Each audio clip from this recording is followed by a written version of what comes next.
this, Anthony? So, hi, it's not a dumbbell, but it's my bike rack, which I've designed. It's all over London. Yeah. It's a very simple thing. It turns every signpost, every lamppost into a bike rack. So it's really quick to install, and the cities use them all over the place. So did you do this as a response to the huge success 2 years ago at the Olympics, or is this something that you came up with even before that? It's slightly before that, but it's related to the whole growth in cycling. In London, we've doubled in cycling since 2000, and it's projected to triple by 2020. So there's going to be a huge demand for bike parking, and this is a solution that will work. And tell us why you came up with this idea, because I believe your bike was stolen, right? Correct. One day I locked my bike to a signpost very securely. I came back and someone had lifted it over the top. So I thought, how do you make this more secure? Yeah. So the solution was to put these hoops on every single post, which the council installs, and that means people can't take it over the post anymore. So are you working with Boris on this one? Because he's a great advocate of cycling, isn't he? Yes, Boris has used one of these before.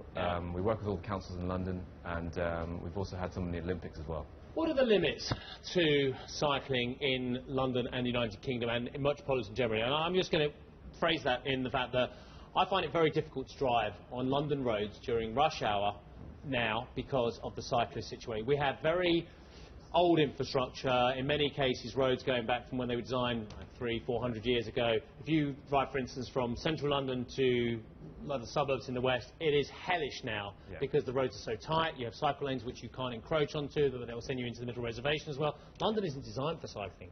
Yeah, well, I think you've got to look at both ways. I think London is a very old city, like you say, so we've got to share the space. Cycling is just a really good way to get around town. It's quick, it's cheap, it's also good for the city. So we need to find solutions where we can share the road.